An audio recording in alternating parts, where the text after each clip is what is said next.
Bonjour à tous et bienvenue sur ma chaîne YouTube Sandra Kirigami Scrap. Tout d'abord, je souhaite vous présenter mes meilleurs vœux pour cette nouvelle année 2020, qu'elle vous apporte bonheur, amour, santé, de l'argent pour ceux qui en ont besoin et qu'elle réalise l'ensemble de vos rêves qui vous tiennent vraiment à cœur.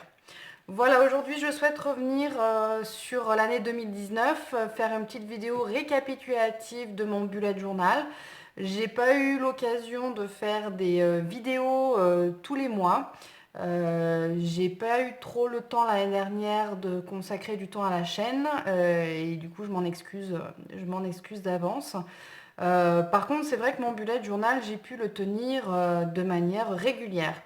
Donc je ne sais pas si vous en souvenez, mais j'avais décidé de faire un fil conducteur pour mon bullet journal. C'était les animaux, donc j'ai voulu m'y tenir, chose que j'ai pu faire, et essayer de respecter en fait les saisons, la thématique, de manière à avoir une certaine quand même cohérence dans mon bullet journal. Alors, j'avais commencé par la présentation, hein. Si vous voulez revoir la vidéo que j'avais faite avec toutes les explications et tout, vous n'hésitez pas à aller regarder euh, dans la playlist les différentes vidéos que j'ai faites sur le bullet journal où que je détaille tout ça. Alors, je voulais vous présenter le mois de janvier. Donc ça, vous l'avez déjà vu. Donc c'était par rapport aux pingouins sur la banquise. Effectivement, avec tout ce qui est le froid, le givre, tout ça. Donc du coup, je suis partie sur ce thème-là. Pour le mois de février, je suis partie sur les thèmes de la montagne, tout ce qui est caribou, cerf, de manière à pouvoir respecter mon thème. Au départ, je me souviens, j'avais pour envie de partir sur tout ce qui était Nouvel An chinois. Mais à vrai dire, je n'ai pas trop trouvé de thème. Et puis surtout, je voulais. Alors j'aurais pu prendre l'animal de 2019 représentant le Nouvel An chinois. Mais en fait, je voulais vraiment caler avec le thème, tout ce qui était montagne, le ski, la neige. Donc du coup, je suis restée sur celui-là.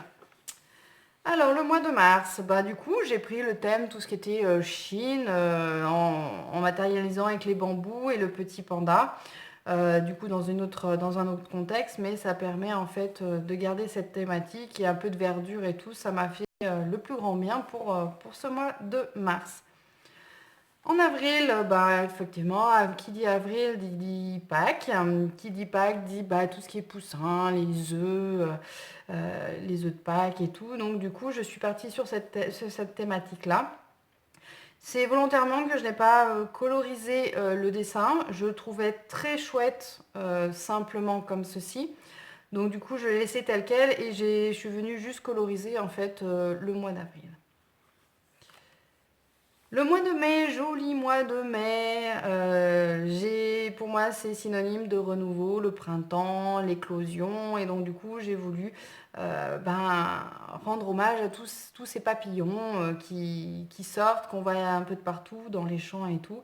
Et du coup, étant fan de papillons, forcément, ça s'est plus ou moins imposé à moi pour le mois de mai.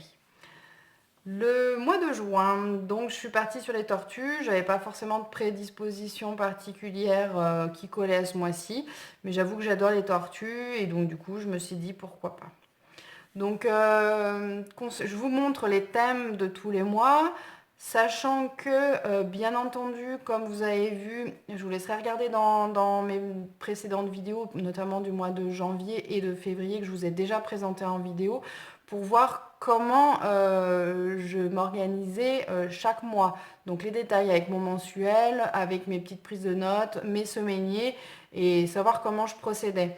J'ai gardé la même technique pour toute l'année. Finalement, je n'ai pas trop changé parce que c'est un fonctionnement qui me correspondait, hormis deux, trois trucs que je n'ai pas continué, comme le Fly Lady ou tout ce qui était suivi sur les réseaux sociaux, effectivement, parce que je me suis un peu déconnectée de tout ça l'année dernière. Donc c'est des choses que j'ai un petit peu mis de côté en cours de route. Mais hormis ça, la présentation restait la même. Là, je ne vous les présente pas tout simplement parce que déjà, j'ai déjà tout rempli, j'ai des informations personnelles. Donc voilà, je ne souhaite pas le partager avec tout le monde. Pour le mois de juillet, donc le mois de juillet, c'est synonyme de vacances, la mer, et étant fan aussi de dauphins, j'ai voulu rendre hommage à ces dauphins durant ce mois-là.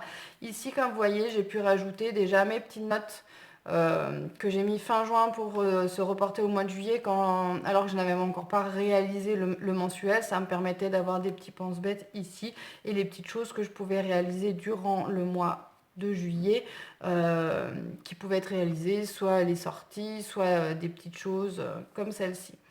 Pour le mois d'août, alors le mois d'août, j'ai décidé, à l'opposé du mois de juillet qui était plutôt à la mer, de pouvoir me consacrer à la montagne. Et qui dit montagne dit les marmottes, entre autres. J'aurais pu choisir tout ce qui était bouc ou autre, mais bon, sachant que j'avais déjà fait le caribou au mois de février, j'ai plutôt préféré partir sur la marmotte avec sa petite fleur que j'ai colorisée de manière à mettre en valeur aussi la nature. Là, je me suis fait aussi de ce côté-là, donc là j'ai mes rendez-vous, les idées de sortie, et là je me suis fait un petit peu des notes concernant tout ce qui était le zéro déchet. Donc j'ai commencé à m'y mettre, et donc du coup j'ai un petit peu listé les différents points, et j'ai colorisé au fur et à mesure les pas que j'avais franchis. Une fois que j'ai fini tous mes produits un petit peu cracra ou autres, j'ai décidé effectivement de coloriser pour voir un petit peu où j'en étais, où j'avançais, ce que j'avais pu mettre en place ou pas encore. Bien entendu, je fais ça progressivement, je ne fais pas ça en bloc d'un seul coup. C'est vraiment progressif pour voir à peu près ce qui me plaît, ce qui me plaît pas, ce qui me convient ou non. Donc je fais vraiment ça sans pression. Pour le mois de septembre, donc mois de septembre, c'est la rentrée scolaire, c'est à la fin du mois, à l'arrivée de l'automne, j'ai décidé de partir déjà sur le thème de l'automne, et donc j'ai choisi les petits écureuils. Un petit écureuil tout mignon avec ses noisettes et glands qu'il a pu ramasser de ci, de là. Là, il y a déjà tout ce qui est pour la rentrée, préparation de la rentrée, les affaires nécessaires pour les enfants, les idées de sortie et autres, et les petites choses à ne pas oublier courant du mois. Le mois d'octobre, pareil, je suis restée toujours sur l'automne et j'ai privilégié tout ce qui était hérisson, donc toujours avec une petite fleur. C'est vrai que celle-là, par contre, je ne l'ai pas colorisée, mais bon, le dessin me plaisait comme ça, donc je suis restée ainsi. Donc après, bien entendu, tous les dessins, j'ai gardé la thématique durant tout le mois sur la page de mon mensuel, mais également une petite touche de rappel à chaque fois sur mes semainiers, de manière à avoir une certaine continuité toujours. Le mois de novembre, donc je suis partie sur les petits renards aux couleurs de l'automne. Petit renard qui m'a bien plu et qui me permettait en fait toujours de maintenir cette idée-là avec les feuilles qui virevoltent, le côté orangé, jaune, et voilà, ce mois-ci m'a inspiré la représentation du petit renard.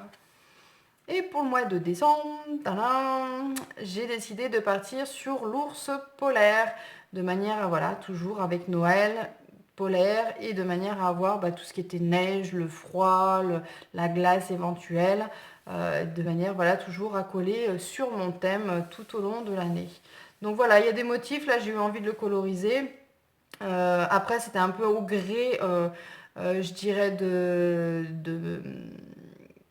mon ressenti à ce moment-là, si j'avais envie ou non de coloriser. Il y a des mois, j'étais pas forcément trop attachée à le faire, d'autres plus.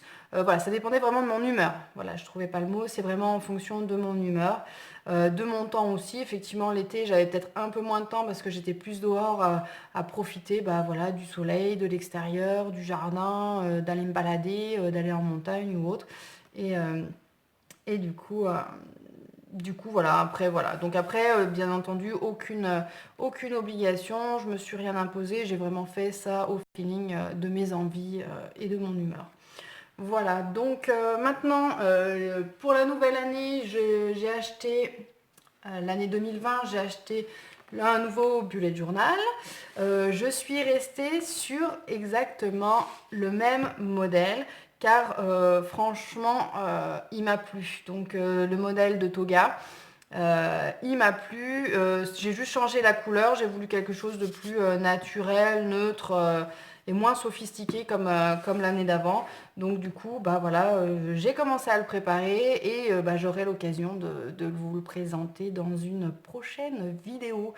Donc voilà, si vous souhaitez voir exactement comment j'ai procédé mes premiers mois de l'année dernière, n'hésitez pas à aller jeter un coup d'œil dans les précédentes vidéos. Je vous mettrai le lien en dessous dans la description de cette vidéo-ci.